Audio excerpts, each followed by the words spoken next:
Hi అండి. ఈరోజు నేను ఫిష్ ఎగ్ ఫ్రైని నేనెలా ప్రిపేర్ చేస్తానో చూపించబోతున్నాను. మనం ఈ ఎగ్ ఫ్రైని 10 నిమిషాల్లో ప్రిపేర్ చేసుకోవచ్చండి. చాలా అంటే చాలా టేస్టీగా ఉంటుంది. దానికోసం ముందుగా స్టవ్ మీద ఒక ప్యాన్ పెట్టుకొని 1.5 టేబుల్ స్పూన్ ఆయిల్ వేసుకోవాలి. ఆయిల్ హీట్ అయిన తర్వాత ఒక అర స్పూన్ పోపు దినుసులు, రౌండ్గా కట్ చేసుకున్న పచ్చిమిర్చి, ఆనియన్ వేసుకొని ఫ్రై చేసుకోవాలి.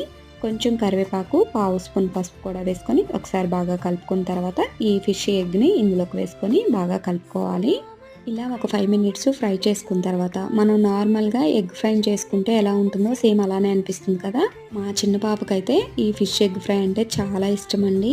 ఇందులోకి ఒక అర స్పూన్ ఉప్పు, ఒక స్పూన్ దాకా కారం, ఒక అర స్పూన్ ధనియాల పౌడర్, పావు స్పూన్ జీలకర్ర పొడి వేసుకొని ఒక 2 నిమిషాలు కలుపుకుంటూ ఫ్రై చేసుకున్న తర్వాత సన్నగా తరిగిన కొత్తిమీర వేసుకొని కలుపుకొని గ్యాస్ టర్న్ ఆఫ్ చేసుకోవడమే.